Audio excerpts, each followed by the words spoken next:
drowning in digital data and craving a tangible way to manage your follow-up boss leads.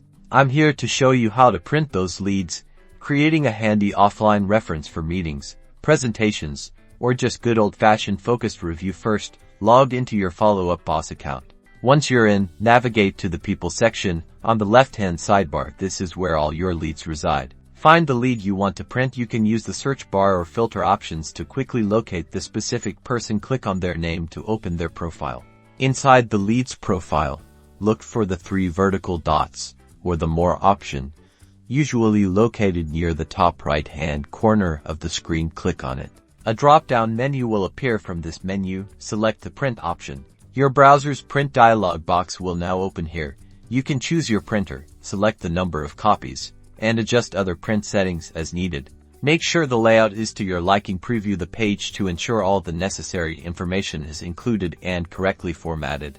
Once you're satisfied with the preview, click the Print button and that's it.